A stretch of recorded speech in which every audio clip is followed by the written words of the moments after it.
All right. Good afternoon, everyone. Welcome to the Q1 2026 meeting of the Urban Forestry Commission. I am calling this meeting to order at 4:03 p.m.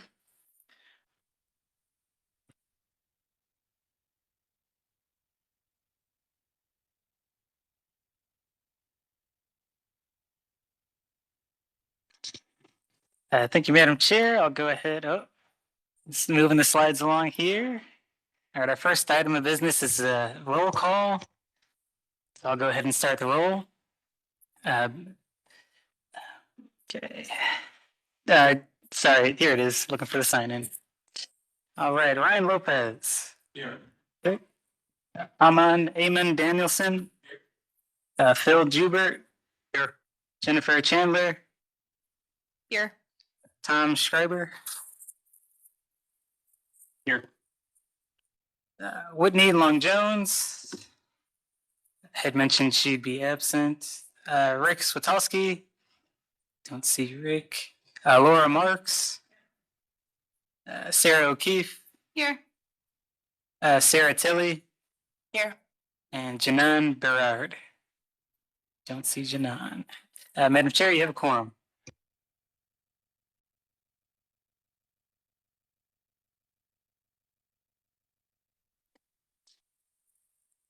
Yep, so the next meeting, the next item on the agenda is approval of minutes. Typically, you'd ask for a motion. If you want to go ahead. Promise I did refresh myself on the Robert's rules earlier, not remembering it now. Is there a motion for approval of the minutes from October 14th? What was the date? Yeah, so we have both the minutes from July 8th of 2025 and October 14th, 2025 that have been circulated prior to this meeting for everybody to review and add any comments. We are moving to approve July 8th again because the final minutes haven't been circulated. So just to reiterate, we are asking for a motion for both dates. I'll move we pass both minutes. Seconded. All right. Let me just take note of the first and second.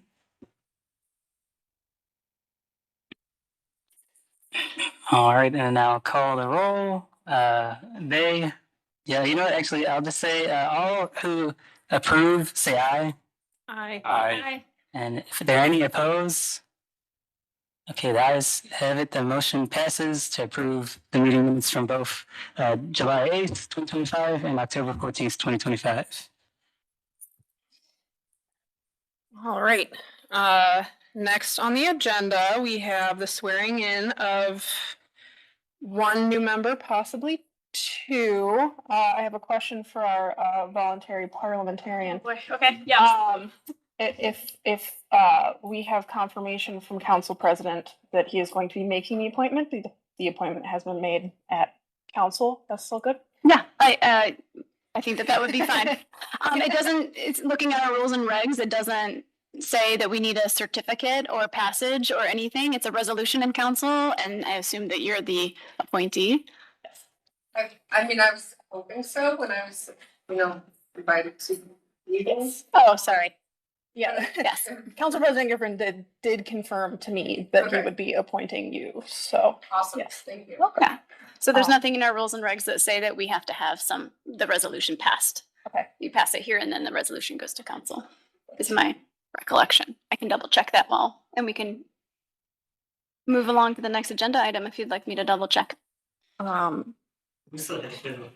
Yes. You want to swear in Phil first? We could come back to the. Okay, great. All right, we will come back to the swearing in of our two new members. Moving on to new business. First is position updates. So first that I wanted to point out here, you all have noticed that Phil Jubert has joined us. As you may know, per the ordinance, Parks and Rec has the ability to appoint whomever they so choose from the Division of Urban Forestry. And given his new role as commissioner, he has been appointed to to the forestry role as of 2026. That does leave our vice chair position currently open. That will be an appointment that I will be making here soon, but if anyone is particularly interested in that position, I would love to know.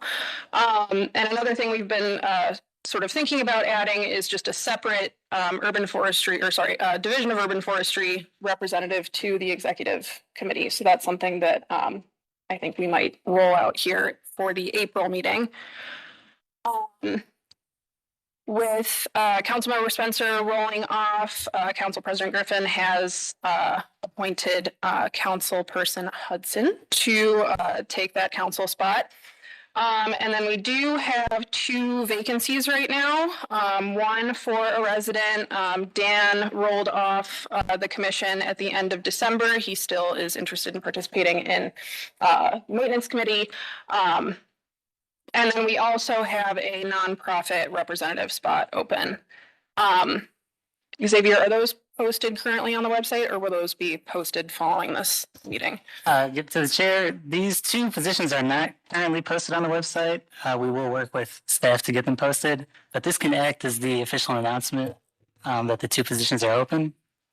I will also note that we have on the screen our email. So for those who are interested and would like more information about the 2 open positions, feel free to follow up on an email to urbanforestrycommission@clevelandohio.gov.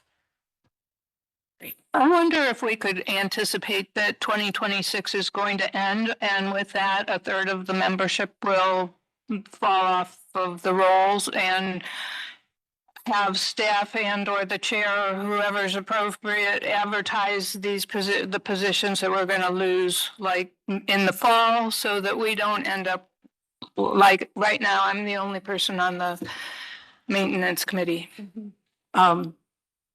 So I hope others will join, but it would be nice to not have that falling off every year. I agree. That's definitely something that I'd like to get a earlier start on towards the end of this year. Any other comments, questions on position updates before we move on? No, I remember in our last round of applications, there were some very competitive applications folks talked about that didn't make it. I wonder if we can do some personal outreach to see if those folks are still interested. I don't know who has access to that or who knows where those applications live, but. Yeah, this is Xavier through the chair. We do have the data. We should have the database of recent applicants still, so we could still reference that list in these new openings. Reach out to them, let them know, hey, these 2 positions are open. If they fit the criteria, we can let them know. Great idea. All right. Moving on to cadence. I know this particular meeting sort of fell off of our second Tuesday of the first month of the quarter, but going forward, we will have meetings on that second Tuesday. That'll be April 14th, July 14th, and October 13th, and those meetings will be going out here shortly. And then also just kind of wanted to open this up for discussion, the cadence of committee meetings. Per our rules and regs, we are required to have 6 committee meetings, 6 meetings per committee every year. I admit I don't know for sure if we have been doing that in the past, but I would like those to get on a more regular schedule, just like a standing every 2 months kind of thing. I don't know if I'm looking to the committee chairs here to see if that's something that you guys would be open to, but. Absolutely. Speaking for the policy committee, we meet every other Wednesday, every other month on the second Wednesday. So our next meeting is February 11th.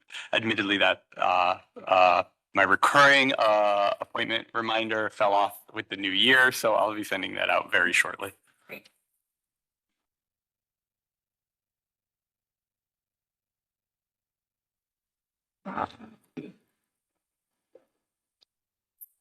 And then as a reminder, or perhaps new information for our new folks here, you do need to participate on at least one committee, and we will be going through those in a little bit more detail here later on in the agenda.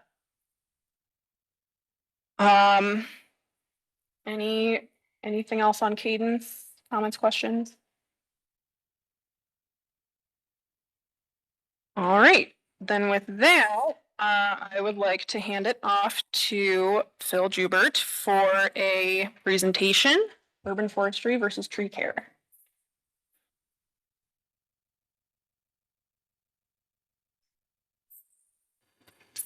Hello, good evening. Can everyone hear me?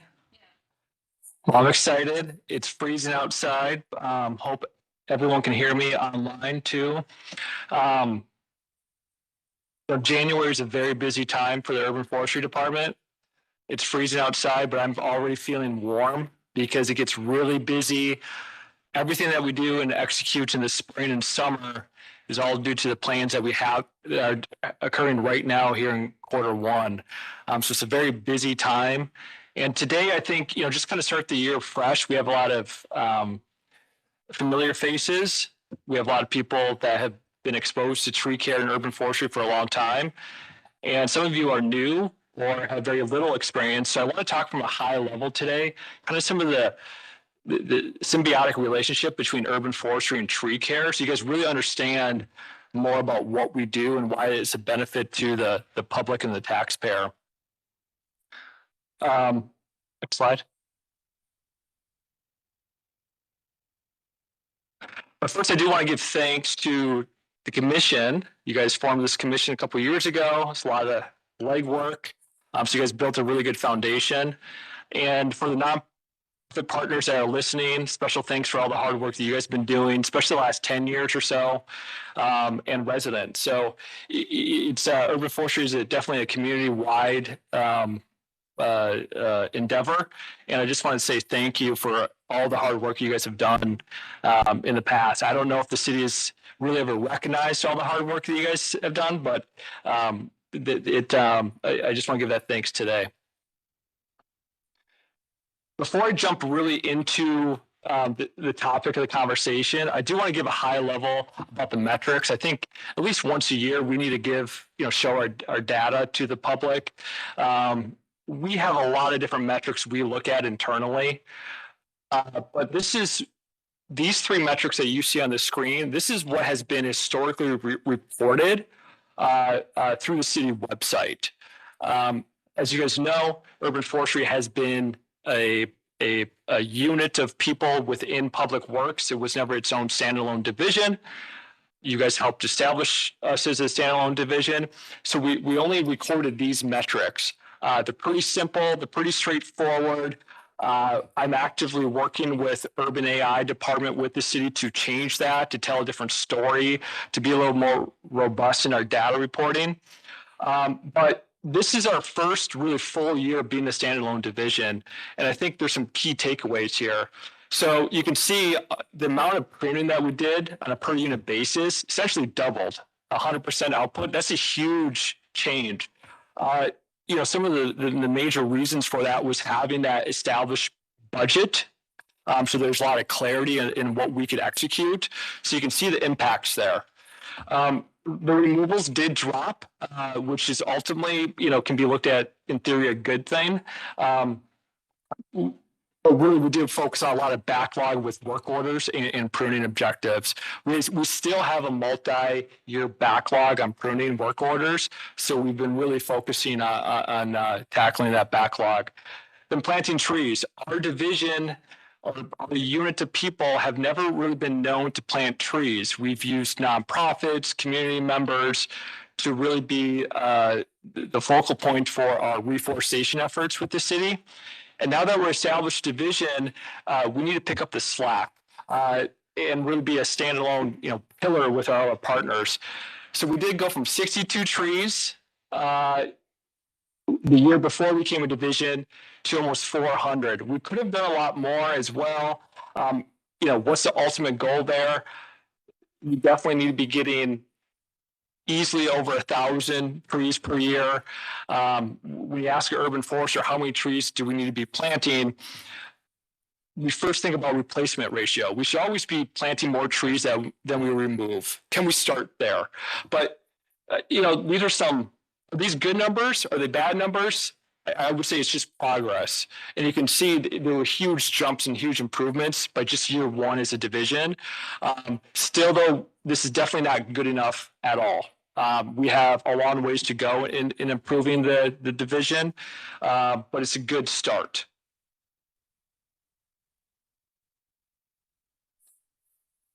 There's so many different ways we can think about our division and how we need to improve, but there's three very clean and easy goals that I have for you guys to really think about. One, some of the feedback I've been hearing from community members is we need to be a better facilitator of activities and projects, especially on looking at site plans, issuing permits. That's a big thing. But just be really, I think, engaged with our community in a more collaborative effort, kind of everyone on a more level playing field. So that's really going to be a goal here of the Urban Forestry Division. We want to be your partner, not the main authority. Also, I think, how is the relationship with this commission, this body going to change over time too? I really view our division in a support role. We are talking about official city business here. I do represent, the Division of Urban Forestry, but I view, again, Urban Forestry as a community effort, and I'm here to be an advisor. So I really do want, I think, the nature of the relationship to change between Urban Forestry, the division, and the commission itself. And then, really establish our identity with reforestation. I use that term reforestation instead of just tree planting because, we have natural areas. So just, removing invasives, that helps with natural regeneration. So not only is it just planting, we have to be using the term reforestation when we're thinking about growing the canopy. And our identity has not been created yet. And so we're going to be thinking deeply over the next couple of years of what that looks like and what our role really is with reforestation. So from a high level, an urban forester, we strategically plan and implement procedures that guides the urban forest for the next 20 years. And the arborist just cares for the trees on a daily basis from the beginning of their life cycle to the end. That's pretty much the sum of it. Historically, really the last 2 decades, when urban forestry was just a unit of people, it was a team of arborists. We focused on the task at hand on a daily basis, on a weekly basis, and a lot of these macro goals weren't really thought about in concrete ways. By making urban forestry a division again, like we were in the past, now, we're getting some snow. It's okay, it's not a tornado. By recreating us as a division, it also attracts other urban foresters with that technical background to think big picture and think on really long time horizons. Yes, when we plant a tree, are we thinking about the next 100, 150 years and hopefully it survives? Yes, but our hope is how can we really influence the forest in tangible ways for the next 20 years?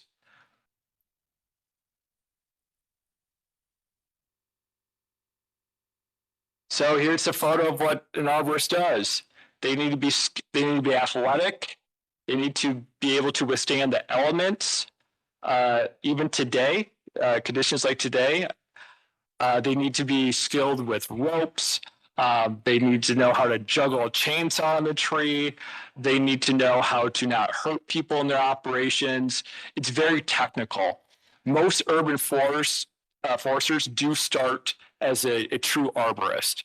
I only climbed for 1 year. Some urban foresters, they might have climbed for a decade or so. Here with the city, we have people on staff that have been pruning trees, climbing trees just like this since 1998. So we have a seasoned staff. Most of the team members that I inherited have been here more than a decade, so they have a lot of experience. And when I did my initial debrief with everyone last quarter, most of them said they still want to continue to climb trees. That's great. Want to climb trees every day? Go after it. But I really respect those men and women that do that. It's one of the most dangerous professions. So really, our craft is an applied science. Urban foresters, you get out of the field every day and you start to look at data. So you can see this is a tree inventory. We are updating our tree inventory right now with a consultant. That's going to take about 1.5 years or so. But really, we look at bulk data sets. We download Excel spreadsheets. So actually, it can be intimidating for some of these tree climbers to get immersed with data and numbers every day. And if people come in as an urban forester, you can see they might be really intimidated to be a tree climber. So there is kind of a rivalry, I would say, between the two groups, but we have to cooperate for an end goal.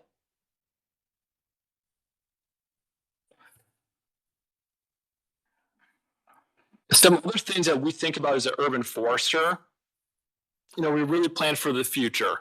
And, there's so many different things we have to think about when we make daily decisions.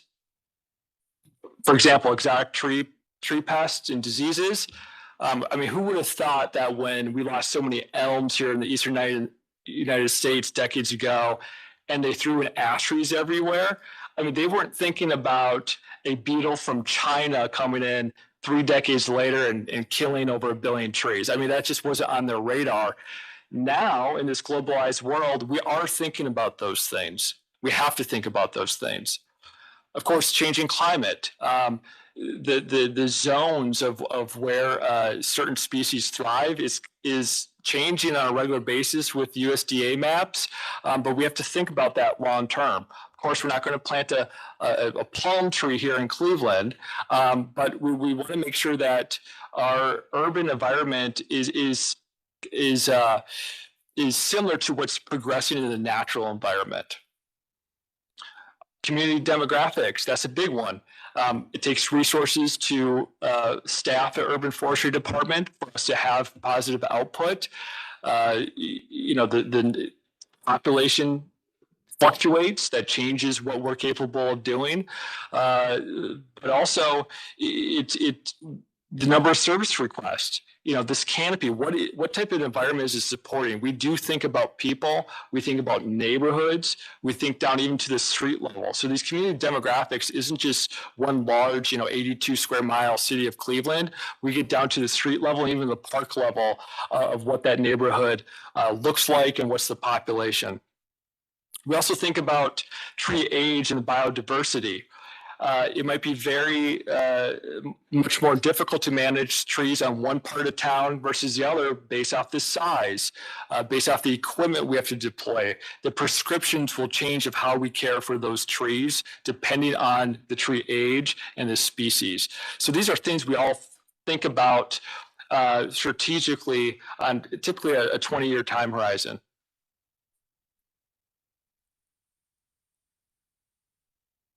Primary objectives as a division here, public safety is number one. We work closely with the claims department. Trees tend to fall on cars and fences. That's going to happen. Our goal is to minimize that impact. And when it does happen, assist the resident in linking up with the claims process. Things that go into reducing claims might be tree monitoring programs and making accurate site assessments out in the field.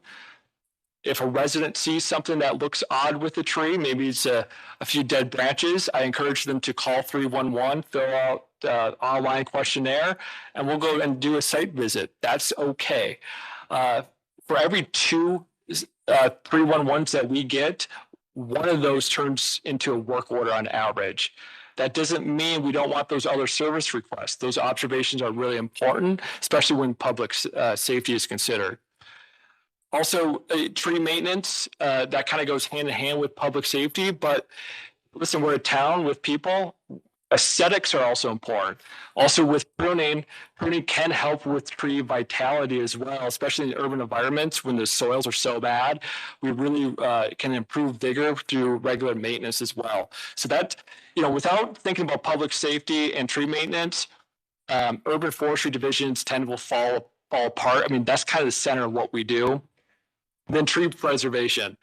That's why the taxpayer hires urban foresters and people with years of experience, is because sometimes tough decisions have to be made, whether to remove a tree, whether to preserve a tree. There's a lot of factors that go into that, but we are trying to save almost every tree that we can.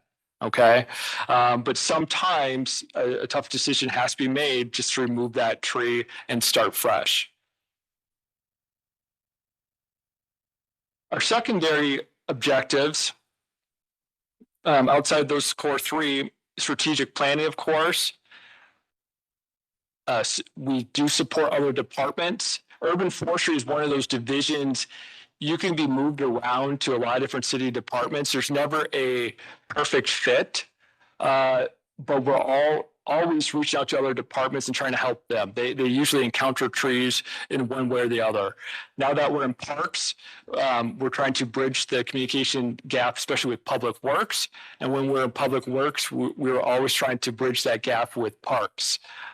So there's just trade-offs there, but that's a core function of what we do as a division, is support these other decision makers with trees. And then community awareness. We have shared goals, and the city actually, through our parks and through our tree lawns, we don't manage that many acres of trees. I manage over 100,000 trees, but the public, the private property owner, there's far many more trees with them. And so how can we be a positive influence? I think as a division, it's really important for us to lead the way. We can talk a big game. We can talk about a lot of different opinions and objectives, but we need to practice what we preach here at the Division of Urban Forestry. So that's kind of a core component of what we need to do and what I want to do. But then after that, how can we communicate with the appropriate groups to get the message out so people understand the value of their trees and preventative maintenance? For people listening, we all have maybe a barber we like. We have those key contractors we like. I would say that every property owner should have that arborist that they trust, and every 3 years, hire that company, get them on the property, and just do that preventative inspection. We lose a lot of trees due to very common insects and preventable diseases that could have been treated before that tree had to be removed. So that's just something to think about too. So how can we broadcast that message? That's something we think about.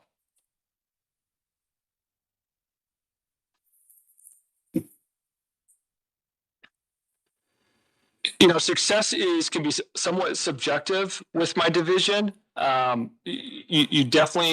We can easily diagnose when things aren't going right, but when things are going really, really well, there's just so many factors to take in. And again, it can be subjective based off the audience and the impacts. But like I said in the beginning, we need to be planting more trees than we remove. I think that's common sense too for most of you in the room. We need to improve operational efficiency. Sometimes we need more resources. Other times we really need to look at how we do things and to maximize the resources that we are given. And then improving safety. So these are, again, 3 different key items that we look at to define our success as a unit.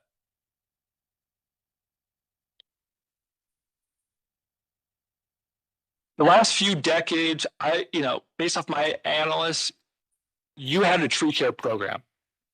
There's a couple of drivers of why I would call it a tree care program, not an urban forestry division. One, it was service request driven. So whoever screamed the loudest, whoever put in the most service request, whoever called the mayor, sometimes they would get their tree work done first. If they screamed frequently, then we're doing even add-on services to the trees in their tree lawn or their nearby park, while other places are being neglected. That's a tree care program. It's almost like client-based. A tree care program also is not efficient. If you're just responding to service requests, you're not moving throughout the city in an orderly fashion. the unit cost, whether it's to remove a tree, plant a tree, or prune a tree, becomes high. It becomes expensive, and then you do less volume work. Even though your team is working the same number of hours, now you're producing less volume as well. So the taxpayer gets a poor return when you are deploying a tree care program, not an urban forestry program. And then, of course, when you're not thinking about the long-term implications of how you're running your operation on a daily basis, then you have these side effects, these indirect impacts, and the decreasing canopy can be one of them when you're really not paying attention to this bulk data of how you're doing things. And again, I would say the last 2 decades or so, this is what you guys, the city had.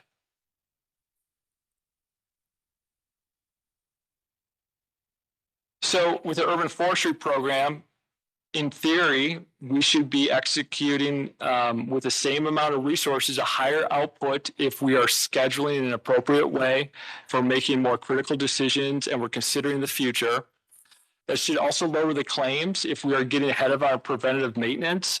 There'll likely be less claims made against the city, which is a great thing also for the taxpayer and just the community members with safety and the property damage. And then we'll have those positive indirect impacts like growing canopy. You know, everyone says, how do we grow the canopy, Phil? Well, you got to be a good arborist and do the right decisions daily. And that growing canopy will naturally kind of be a byproduct. And you guys used to have the urban forestry program many decades ago. So what's happening right now is going back to the future. How long ago did we have an urban forestry program? That's a great question. I'll go back. So I've interviewed city urban foresters with the city of Cleveland going back to the mid 80s. I have some connections. A lot of them actually went to Minneapolis, where I'm from, and they started their journey right here in Cleveland. And I would say around the late 70s into the early 80s, it started to change from an urban forestry program to a tree care kind of response-oriented division. I do want to give a shout out to the urban forester. So back in the day when you had this great urban forestry program, there's a lot of famous people that came through the city of Cleveland. One of them is Ed Scanlon. He actually, he's famous for a lot of different reasons. He called himself the Wandering Arborist. He has a lot of articles out there. He was your commissioner of forestry from 46 to 1955. So when I talk about, you guys had I think, a tree care program the last few decades. Your commissioner level was not a true forester. That was run by, I would say, more of an administrator. But going back in time, your commissioner of forestry was a practicing arborist. So you can see kind of with my background, we're starting to kind of realign the ship again. Ed's famous for a lot of different reasons. He ignited Arbor Day, which is almost a global celebration now. He developed new strains of trees. So there's an article where he met the mayor of Cleveland, and the mayor at the time said, Ed, so what can we do? What's your basic assessment? And his feedback was no trees should grow in the city of Cleveland in downtown because the sites are so poor. Of course, he was being a little facetious, but he was really instrumental in developing new strains of trees. He viewed trees as kind of a crop, and you had to make these trees adaptable to these very harsh urban environments. That's what Ed is really famous for. And he really utilized the city of Cleveland as kind of this field experiment. There is a maple tree that still exists today, the Scanlon maple variety. That's from Ed genetic work. He's the founder of Tree Magazine, and he's the founder of the Society of Municipal Arborists. It's now renamed. That's the society, professional society I'm a part of. So he's one of the founders of that as well. He also is the founder of the Plant Propagators Society, and that's kind of his biggest claim to fame. So you guys this is a rich history. We think about going back 100 years ago. You're known as the Forest City, and you really had those dedicated professionals thinking big picture.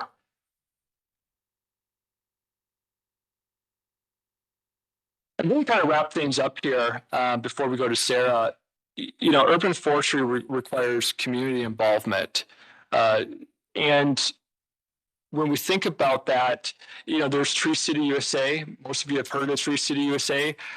That really analyzes our department.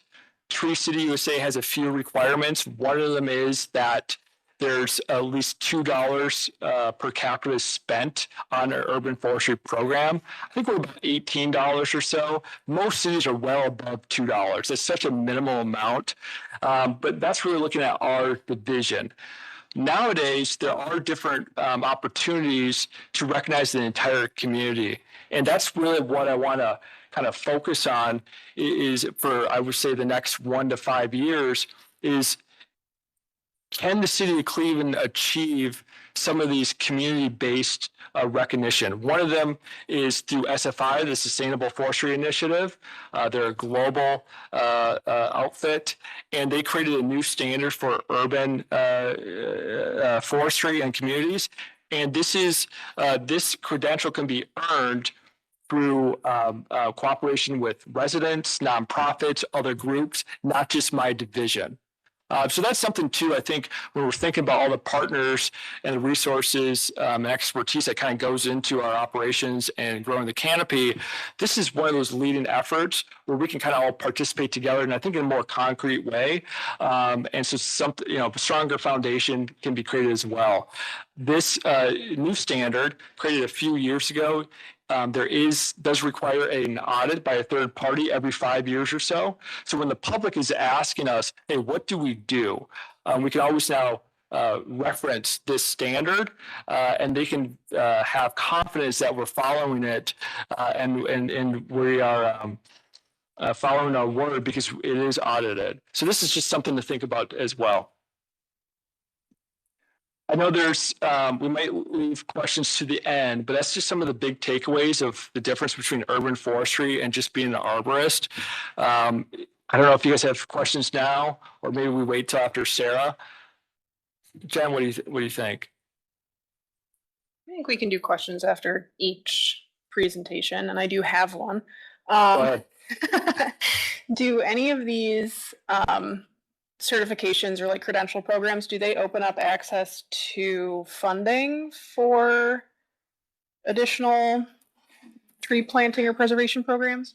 So go back to the previous slide, Xavier. You can see all the partners that are involved. So you would kind of get access to all these different partners. So it would be more of an indirect benefit to get access to other funds rather than a direct benefit. Yeah.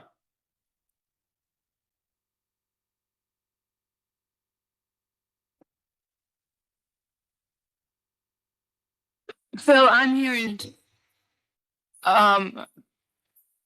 where are we now with whether we're having an inventory done or not? You mentioned the inventory, and I've been hearing that that Davy was going to start in January, and then I heard no, and then I heard yes, and now I'd like to know where that is.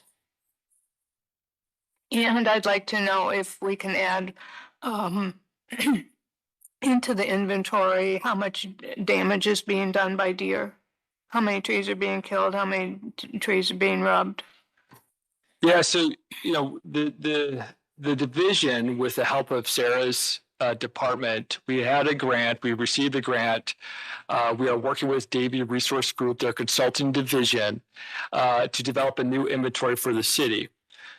There are old inventories for the city, but they're composites of just certain sections of the city.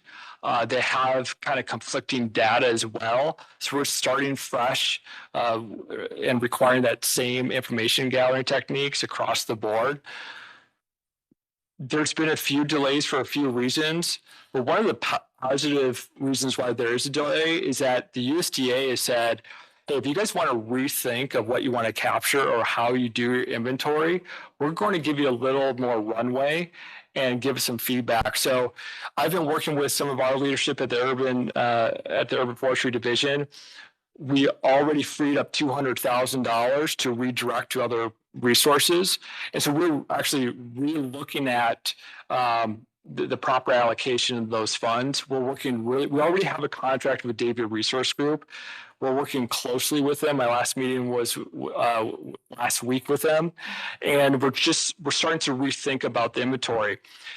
This presentation showcases that you've had a tree care program for the last 2 decades, and inventory is kind of that foundational step every city takes. But we do have to think a little more creatively about shortcuts. For example, there's new technology out there, smart tree inventory, where cars are driving up and down streets and using LiDAR technology to fast track inventories and capture more data. That wasn't in this grant. But the USDA is saying, hey, rethink some things and come back to the table. And we're working with Davey and the USDA on making sure that this inventory, that we're doing an inventory that will last for 20 years or longer, not just 3 years. So that's where we're kind of at that inventory. I'm confident the inventory will start this spring. Good question. Yeah. This is Sarah O'Keefe. Real quick on the LiDAR, I'm curious, is that canopy or trunks?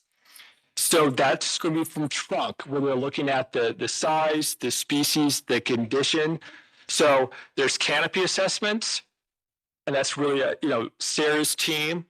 And then there's tree inventories where we're looking from the ground, and that's helping us really develop a maintenance program and a monitoring cycle for the entire city. Any other questions?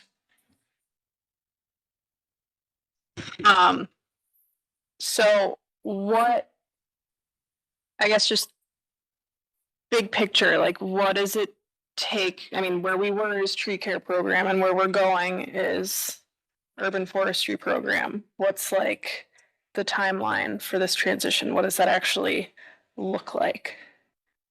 Kind of like when will I be coming to the commission and say we have an urban forestry program?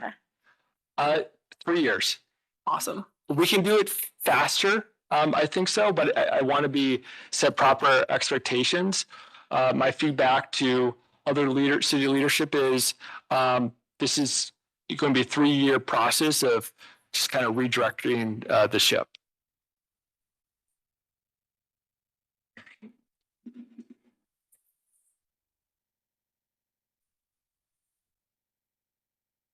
Any other comments, questions for Phil? I have a question. You mentioned, communication and community outreach. Are there internal communications also within other city departments regarding, for example, tree preservation laws existing and working with other city departments to make sure that we educate everyone on the importance of maintaining our tree canopy and making sure that, as things move through the permitting process through various departments, that people understand the importance of trees? Yeah, I think I had some meetings with Public Works last week, and their involvement with trees is very unique. So it is kind of a department by department basis where you just have those sit down meetings. Usually a problem or issue arises with that department, then they reach out to me for advice, and then we can engage in that way. One of the unifying factors, though, is that program Acela when we do our site plans and provide comments. I would say in the past that when we weren't our own division, we were underutilizing that resource. Now that we're our own division, we really have more of a formal seat at the table now, and we're implementing those processes where the site review process will always usually go to our desk when there's a tree involved and it meets certain conditions in our ordinance. So that's something that is kind of unifies the city and my involvement with them. But Sarah's department is also a great resource because her department acts as the liaison to other city departments as well. And, she was instrumental in us getting this grant as well. So we can definitely, and we have utilized her department to kind of broadcast big messages as well. But I think being a division now with a true commissioner of forestry, I kind of have that access to work with other commissioners throughout the city.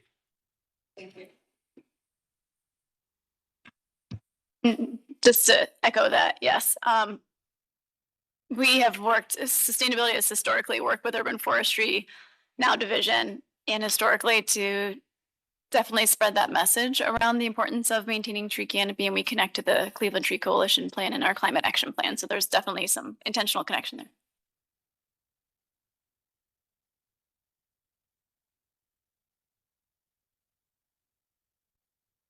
All right. Thank you again, Phil. That was fantastic. If no other questions, are we moving to committee updates or to Sarah? Committee updates, but I think it makes more sense. So. We'll pass it off to Sarah Tilley for a Cleveland Tree Coalition update. Great. Thank you. And thanks for putting my slides in here because I could not, no matter how hard I tried, join the SharePoint. So maybe that will be fixed soon. Okay, so hi everyone, Sarah Tilley, Director of the Cleveland Tree Coalition. I just have a few slides here to do some level setting with what the Tree Coalition is up to and kind of what we have on the horizon and how we sort of fit in this whole picture. Oh, it's okay. It is on. I got two mics. Maybe I should double mic. So I think we all have a C in our name, and people use commission and coalition interchangeably a lot. And just to be clear, there are three things happening here. So the city has a division of urban forestry, which is one bucket of work, and that's really the administrative branch of government. We exist here as the Urban Forestry Commission. We're governed by the charter that we created and by the legislation that created us, and we are a legislative function of government. And then over there in that light green bucket is where I kind of like to talk about the Cleveland Tree Coalition. So as Phil noted, the urban forest is a problem that is too complicated or complex for any one person to be responsible for. And so since 2015, this city has pulled together a collaborative group of stakeholders who recognized there was a problem with our urban forests, and there was perhaps sort of some lack of infrastructure on the city side because we didn't have a Department of Parks and Rec at the time or Division of Urban Forestry, and we needed to sort of band together to try and tackle this problem from really a policy, systems, and environmental change lens. Really, I think I, come from a public health background, and I like to view this work lots of times through a public health lens is what are all the upstream factors that are contributing to our urban canopies decline, and how do we work together to fix that? And I think one of the important things is that we are governed as a coalition by a group of executive committee members that are made up of the government, quasi-government, private and nonprofit partners. So it's really like, as a team of these people in the city, how can we move the needle and also bring in resources when needed and be sort of a swift partner when needed. So I know it's hard. Coalition, commission, they sound so similar, but we are all kind of separate things doing separate items. Next slide, please.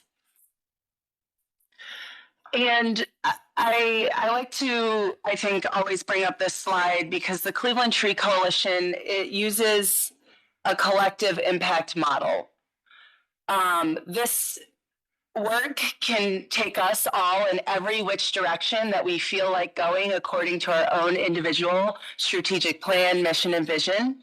And a lot of times when we're working on complicated problems, that leads to redundancies. Laura and I both show up at a lot in Collinwood with our shovels getting ready to plant a tree right next to each other, and we didn't even know it. That's a very simplified version of what these redundancies can be, but that's what we're trying to avoid. So the coalition does have a strategic plan, and we do follow the Cleveland Tree Plan, which is really a canopy plan that tries to identify the different strategies that we all think we should be taking and use a little bit more of a strengths-based approach to say who's doing what best and where does everyone fit into this picture so that we're all pulling in the same direction and we kind of have this consistent message throughout, no matter where you're working. And so as a coalition, we help to mitigate redundancies and leverage resources. We're here to advocate. We're a big group with a big voice. So how can that bring change in ways that are different from just the city working alone or just the county working alone?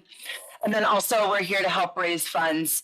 I know we're in a time where funding is barely a trickle, but through the ebbs and flows of what is happening at the federal, state, and local level, we're here to help support that when we can. And the next slide is a little more on collective impact. We could talk about this all day. I love collective impact. But there's sort of 5 conditions that we're always trying to meet here at the Cleveland Tree Coalition.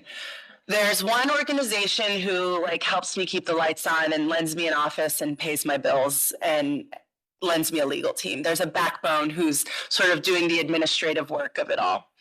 There's continuous communication. So how do we make sure that when you have 40 stakeholders working on a common problem, that we're all talking to each other all the time? And that's where we are communicating both to each other and to the public, because the message of how can we regrow our urban canopy can sometimes be very different from the message that the city is putting out in terms of their urban forestry strategies. And sometimes they're the same, sometimes they're different, but oftentimes coming under some shared messaging at the coalition level can help to improve what we're doing and sort of build trust with the public. The other 3 activities is, again, that common agenda. So it's a core piece of this collaborative model. And we also need to do shared measuring. So Phil noted that the city is expanding what it uses to understand progress. We also are working hand in hand with the city and the county and the sewer district and the nonprofit partners to say, hey, we're all collecting data. It's all a little different, but what can we measure together and what should we be measuring together so that we can track progress over time, because this is such a slow moving initiative. If we're thinking about canopy as our guiding star, it's a lagging metric. We'll know if the canopy is growing many years after the trees have been planted. So what are the other things we need to know to understand if we're making progress? And that's something the coalition tries to bring together. In the past year and a half, we've deployed an after action report, which sounds very governmenty, but we ask all of our partners whenever they do something to fill out a short form and tell us what they did, who they reached, how many people they reached, did they plant trees, did they give away trees? And we collect all that data at the end of the year to know things like, hot off the press, it will come out in our later evaluation report, but in the past 10 years, Cleveland Tree Coalition partners have planted and distributed just over 50,000 trees in the city of Cleveland alone. And that's known because someone like me bothers you and makes you fill out an after action report when you've done something. There are better ways to collect data, and we're just sort of scratching the surface on shared data collection, and then how do we compile that and analyze it and use it to make good decisions? But that's something that's really core to this model. And then finally, at the bottom is just mutually reinforcing activities. That just goes back to the shared agenda. How can we do things together that make sense and are coordinated, but really, again, take the strengths-based approach? So if the city is really excellent at planting in the right-of-way, but we have residents who are really gearing up and ready to go help maintain those trees and keep an eye on them, how do we coordinate and make sure that's mutually reinforcing? Next slide, please. Thanks. And so I think this is maybe my last slide. I can't quite remember, but this is just kind of what it looks like at a org chart level. We're beholden to the community, and the coalition is really anchored in the community and the working groups that are, really doing all the strategies we've identified. And then there are representatives from really key players who are helping to sort of inform all this and make sure we're all getting the same message. And I think a really great thing about this coalition and how it's functioned is we have really great leaders from the executive committee who are making sure the message goes all the way back down. When you have someone who may be a CEO or a director of a giant department, making sure that they're there at the table making decisions and helping to guide the decisions that are coming up from the community level, it kind of trickles down so that everyone's getting the same information and knowing that, here's how we're prioritizing trees. I believe this is the last slide. Great.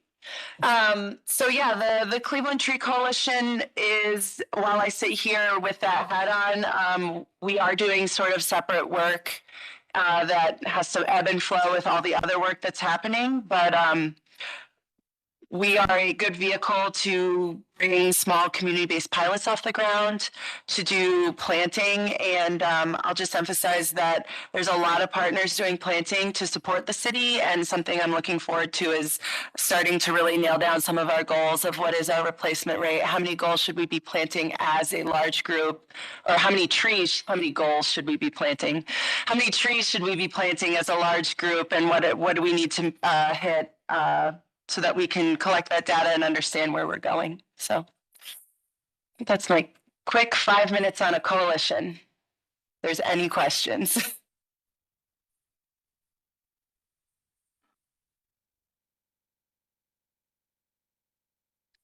Not a question, but just thank you, Sarah. This is something that I think several of us have talked about. Is just, trying to figure out what the Urban Forestry Commission is and should be doing really requires us to understand what the existing landscape looks like. So I think that's sort of what led to these presentations. So thank you. Of course.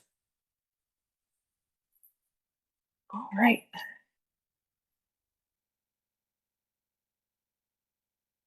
All right. Moving on to committee updates.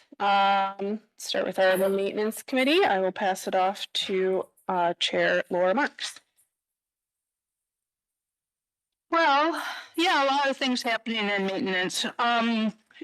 As we've mentioned earlier, Dan Lehman's term ended, and so he's no longer on the maintenance committee. He was a really good chair and has moved us along.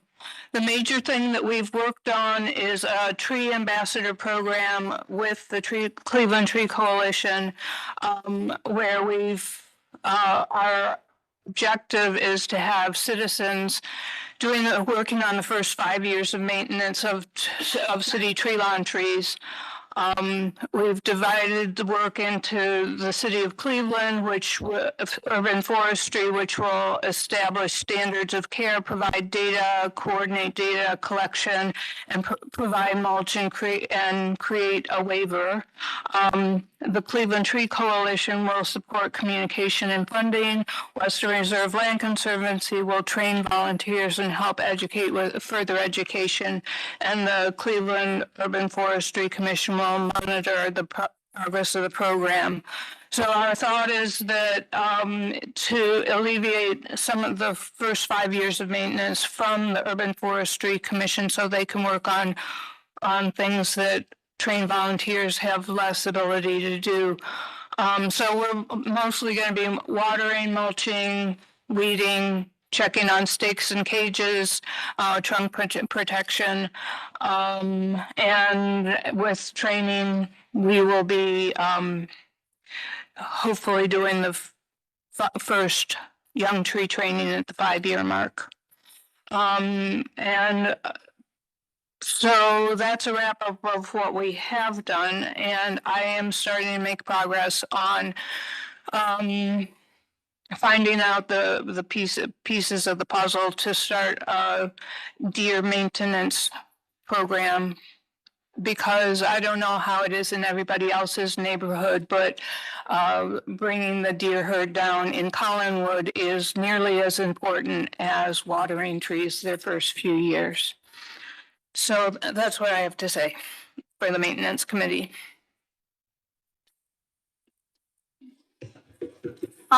Hey, Laura, just a quick question. When you talked about the activities that were completed, those were activities that were completed by the Tree Ambassador Program members? Correct? Not the maintenance committee members? No, I would say these were done by the maintenance committee, helping to establish the program with Sarah, and the tree coalition. Though Sarah has been, she plays a lot of roles here. She has been on the maintenance committee and is moving off of that to be a better chair of the budget committee.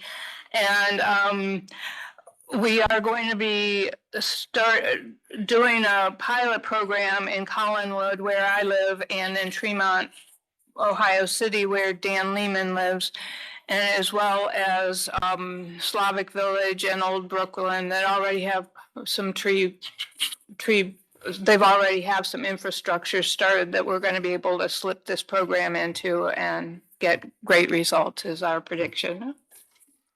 And so the program is the Tree Ambassador Program that's going to happen, right? Correct.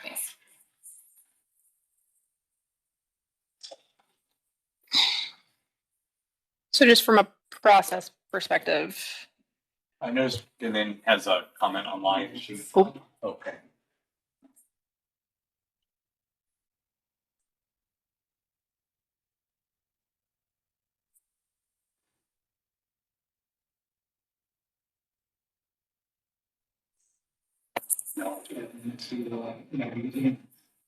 Having an issue navigating where to find her comments, so just give me a moment and I'll find it, get back to it. oh, look. What you joined? Thanks.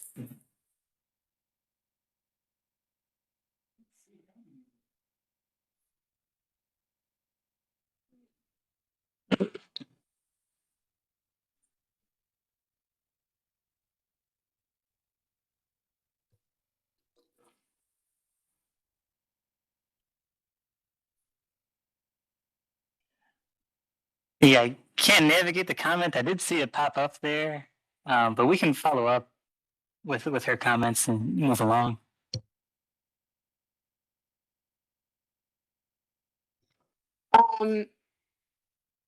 Laura, I know you've been drafting sort of the framework for this program. Is this something that we need to vote to adopt as a commission, or presumably at the next meeting, once we've all had a chance to review, or like what are the next steps from UFC's perspective? My understanding is this is going from the maintenance committee to Phil Joubert, Commissioner Joubert, which means that while I would be happy to have everybody reviewing the work, I have a sense of urgency of moving it forward, because if we don't have this in place fairly soon, we will miss the opportunity to take care of trees this summer.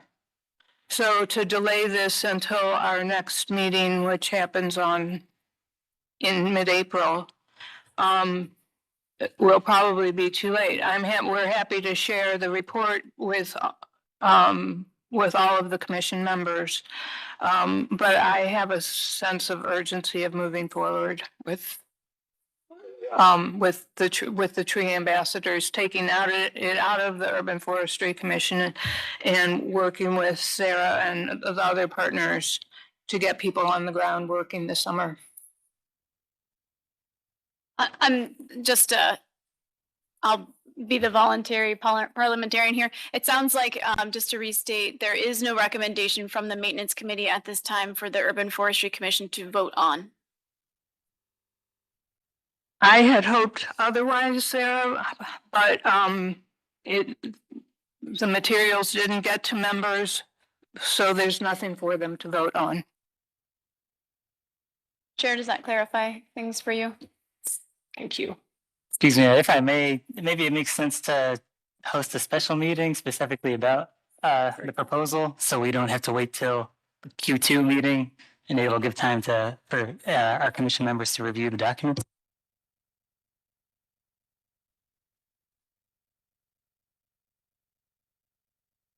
We can do that. Yeah. Yes, it just would require a motion for someone to propose that. And I guess my question would be if the value to the urban forestry division or the Cleveland Tree Coalition, knowing that this program has already kind of been proposed to be handed off, so to speak, would a recommendation be valuable and a separate meeting by the commission and a vote by the commission be valuable, or has work progressed to a point where the recommendation might not be needed? And that's my question.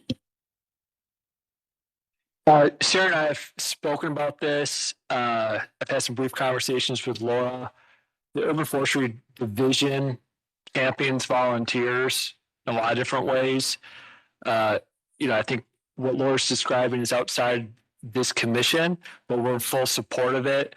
I think there was initially some pushback from the division prior, and after learning more about it and me coming on board, I've given them the green light, and I think it's a great idea. That's something that the Urban Forestry Division will be working with CTC and volunteers like Laura on. Tree Ambassador program sounds great, and I like the idea. I would feel I would feel like the program were more recognized and better supported, as well as if any of the commission members have additional ideas, suggestions, deletions, whatever, I would feel like we could have a stronger end product if it were supported by the commission as a whole. However, I think that there's enough forward movement, and I think that my biggest priority is to get people on the ground working this summer. I'm wondering, Laura, if the work in a pilot model can continue to forge ahead with the coalition over the summer and collecting data on that pilot of how many people participated and how many trees were actually able to be cared for, and then coming back to the commission to present at the conclusion of the year, and then make a recommendation for maybe some more standard guidelines or whatever support we're looking for from the city could be a good way to be able to move forward without any timeline restrictions, but then come back with real data and then make some strong recommendations to what we would like the city to maybe recognize and support that would make us feel like the work's not gonna, fall apart if Phil wins the lottery and moves to Florida or wherever he wants to go. But yeah, would that maybe make us all feel like we're doing does that make everyone feel better? Sure. I wonder if we ask the chair and the secretary to share the report that they have with all of the commission members. Yeah, we can definitely send that out with the minutes from this meeting. My only other question would be if, and this is another process question, if we have a quorum at a committee meeting, can we vote? Like if we were to have a maintenance committee meeting in the interim and we had 8 people there. I'm sorry. I'm so sorry, Sarah. As the voluntary parliamentarian, no. I believe a vote of the commission needs to happen in the commission. It can't be done in a committee meeting because the posting, we have different, our posting for our committee meeting is on a committee, not the commission. So you can potentially have a special meeting, as was already raised, and use an existing committee meeting as that special meeting, but all commission members have to be invited to a meeting that is of the commission and receive an agenda ahead of time and post it ahead of time, and it has to be listed as a commission meeting. I'd suggest that we put it on the agenda for October 13th. As Sarah's suggesting, a report out of how things went the first summer.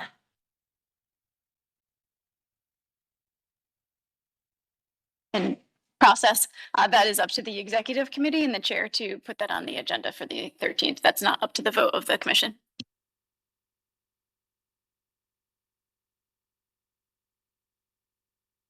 But of course, commission members make suggestions to add to the agenda. Just so you know, we don't have to vote on adding things to the agenda.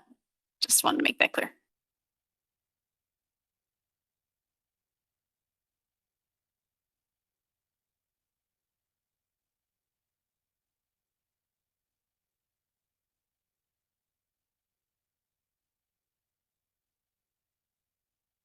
I want to mention something on the deer is brought up. At this time, there is no official deer policy with the city, from what I understand. That's something we could definitely talk more at maybe the committee level. I do want to give, maybe some context, though. There are some cities out there, there's so much vegetation work that needs to be done, especially in our natural areas. And a lot of government entities are finding an avenue of getting grant dollars when you're thinking about vegetation management and deer control. They kind of go hand in hand. There's Arlington County in Northern Virginia. They've received a lot of dollars to manage their deer herd around the end goal of reforestation. We know deer, love them, hate them. They chew up vegetation, but they also, tear up our natural areas. I'm, officially I'm neutral. That's something that can be talked about more. But, Laura bringing up deer control, definitely there is room to explore that when we're talking about vegetation management. And, that's something we can talk about more in the future as well. So I think it's a conversation worth having.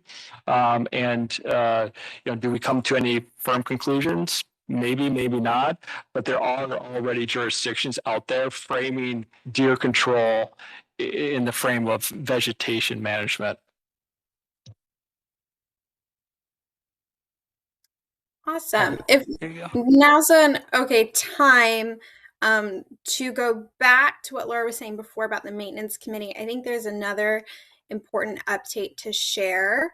As a member of that committee, I and mostly Dan, but also Jen and Laura and Sarah worked to make a new communications plan that was four-pronged, that would involve an update to the Urban Forestry website, a use of the City Office of Sustainability social media accounts, an update to the door hanger that would be distributed when people received a new tree, and better management of that email list so that people could have better access to how to take care of their tree and clearer direction. And, with Dan not being the head of that anymore, I just want to make sure that's something everyone's aware of and something that I would hope the maintenance committee, but somewhere on the committee we're still committed to doing, because I think communications is a really big part of ensuring our trees are maintained well.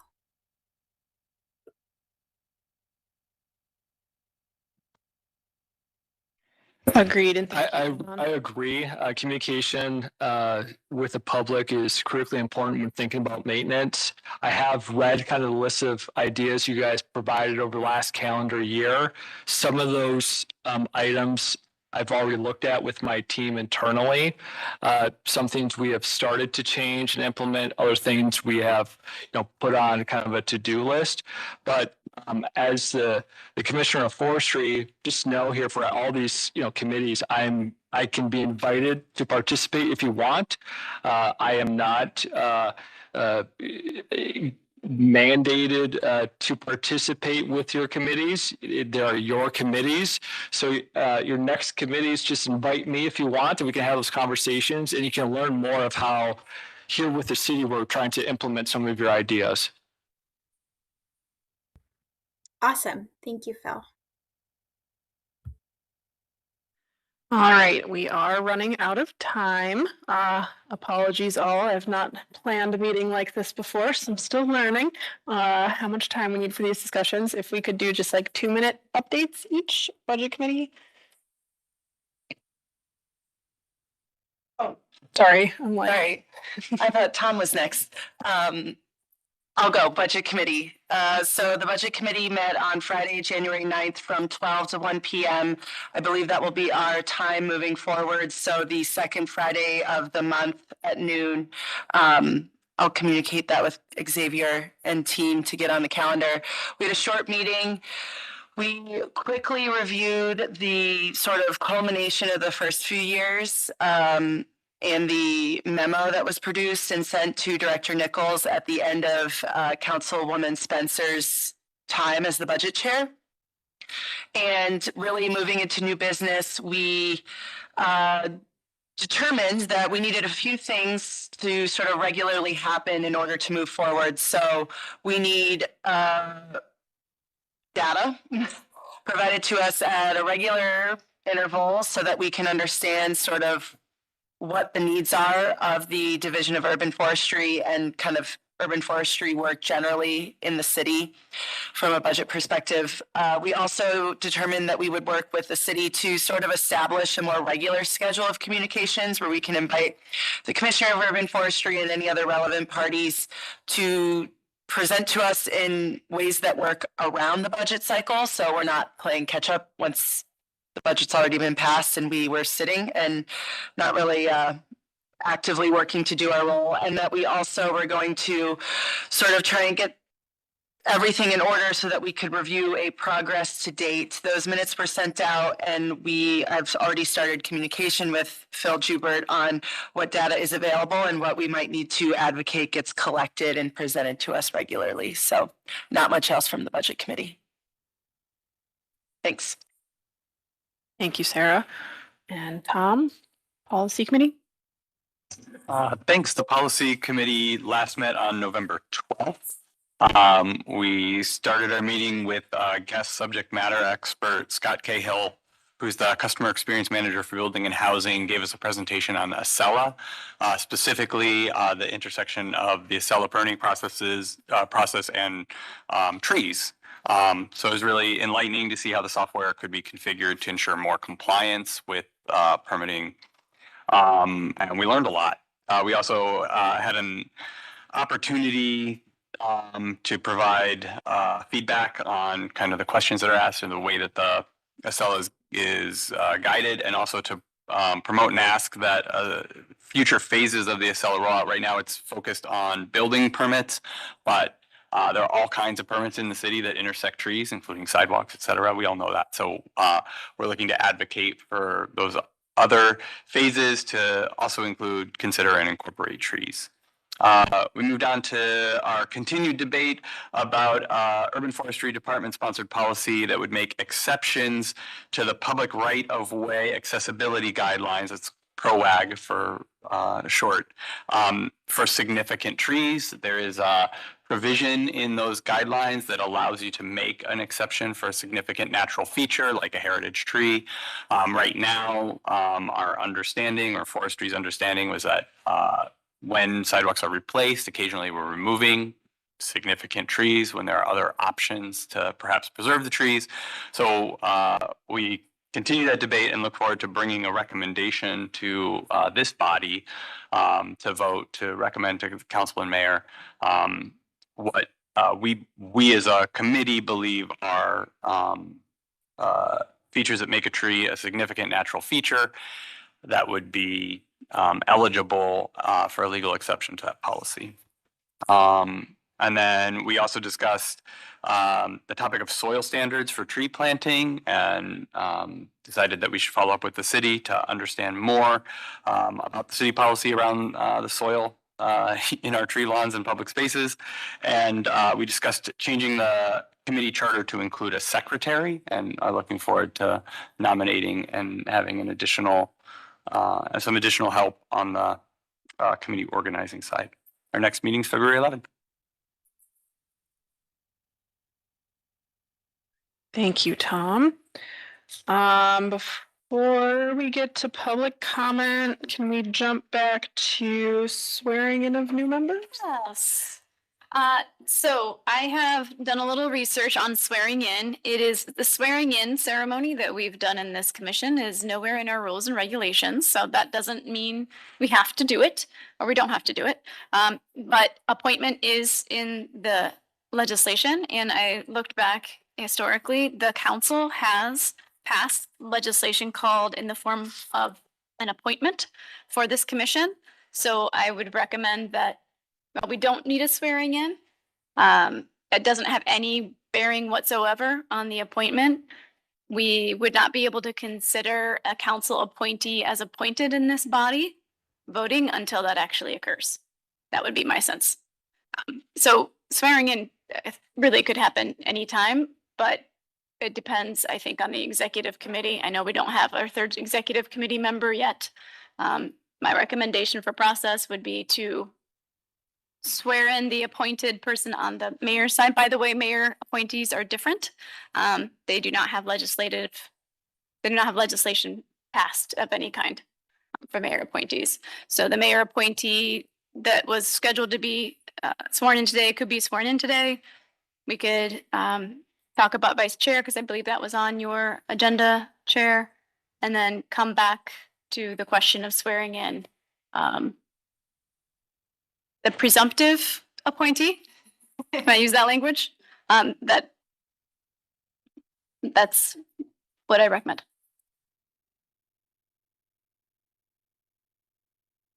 I guess I'll just chime in real quick to say we are running short on time, so it probably does sound better to just swear the both of them in ceremonially at our next Q meeting and just jump straight into public comment. One thing I would mention is that as soon as the council does the appointment, and that can be, we might want to follow up on the process for that and timing for that, then the council appointee can start participating in committee meetings. So there is no restriction in our rules and regulations or the ordinance saying you can't participate, that we have to wait for this meeting to occur as a commission for an appointee to start working as a committee member.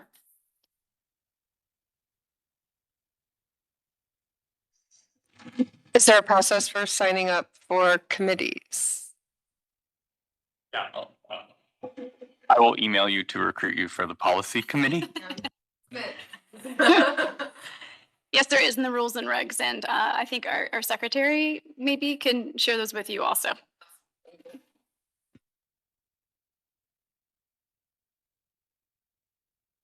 Okay, then in the interest of time, we will do our more formal swearing in, maybe get the photos and everything at our next meeting. But informally, welcome. And you obviously are here, so that's official. Did we have one more presentation or just public comment now? Okay. Chair, if I may, I believe vice chair appointment is something that you wanted to do today. Am I incorrect on that? We might punt that here. Yes. To the next or perhaps interim, because I presume I can still appoint someone in between now and the next meeting, but formalize it. I'll double check that. There we go. The special. Okay. All right. And with that, we will move to public comment.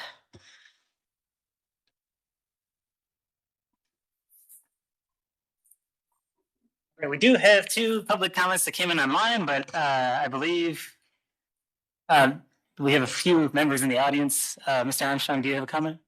Okay, great. Just make sure you use one of these microphones. There is a podium over here that you can utilize if you like.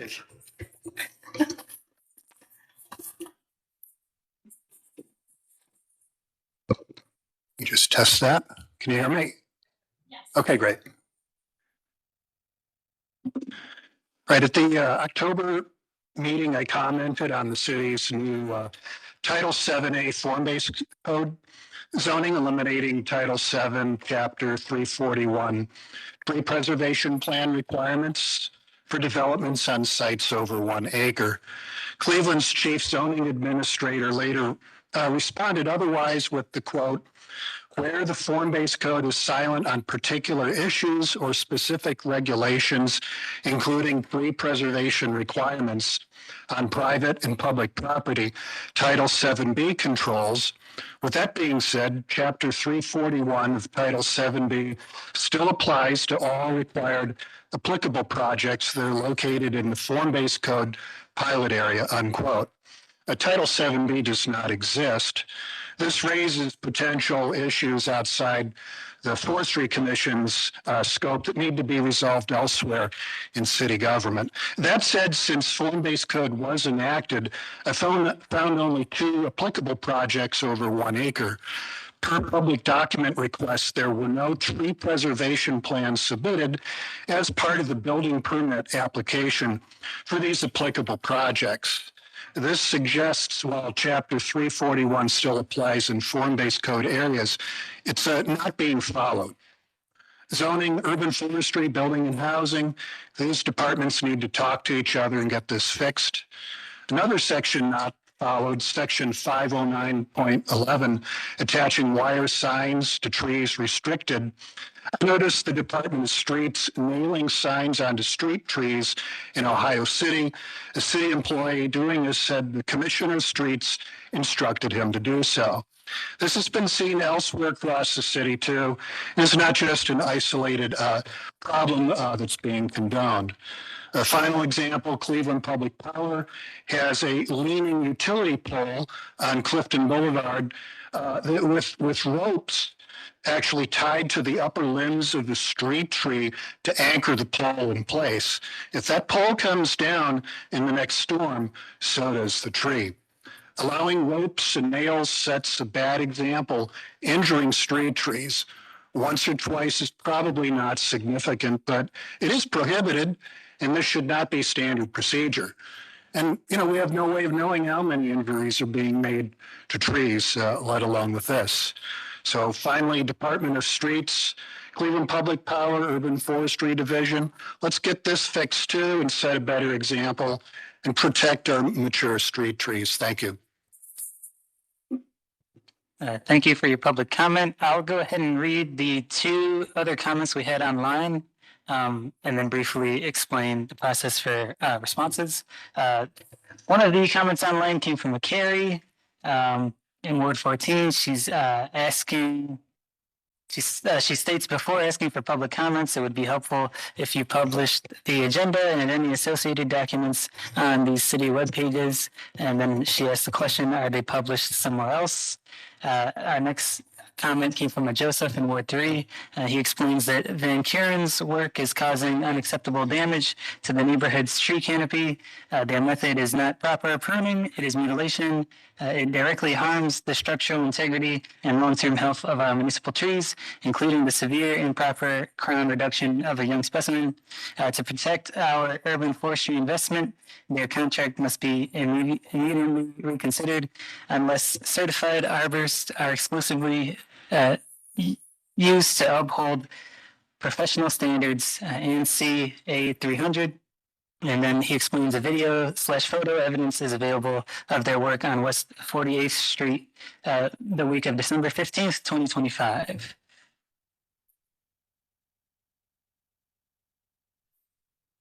All right, Sarah, can I ask you to repeat our process for responses? I forgot the specific. For public comments? So public comments function in the same manner as they do at city council. Public comments are read aloud in the meeting. If they're online, that's not a city council process, but here that is. Or as was just done by Mr. Armstrong, the responses, they're recorded. We have an Excel spreadsheet at the commission, and the executive committee would then recommend a response of some kind. Sometimes the public comments in the past have tended to be along the lines of a request to a city department for action. And that would be a follow-up email to the city department notifying them of the action or the comment. It could be translated into a not a help desk ticket, I'm sorry, 311, it's 5:30. 311 ticket, for example, or some other type of action there. But the main point is to communicate it back to the city department. Yeah. All right, and with that, I'd like to just open it up quickly for any announcements or events that anyone wanted to share. Well, not the ideal time of year for anything like that. You can't even see the trees through the snow, so. Okay, well. If I may, there is one event that might be of interest to the commission members or to the public. There is what's called a Midwest Climate Collaborative Summit, March 30th, 31st, and April 1st, right here in Cleveland. And they will be talking on many different topics. I can share in the minutes afterwards a link to the information about that. It's a public summit. It does have a fee associated with it. All right. With that, wait, do we need a motion to adjourn? With that, I would, does anyone motion to adjourn our meeting? So moved. I'll second. Meeting adjourned. All in favor? My apologies. so. All in favor for the adjournment? Aye. Aye. Any opposed? Thank you. The meeting is officially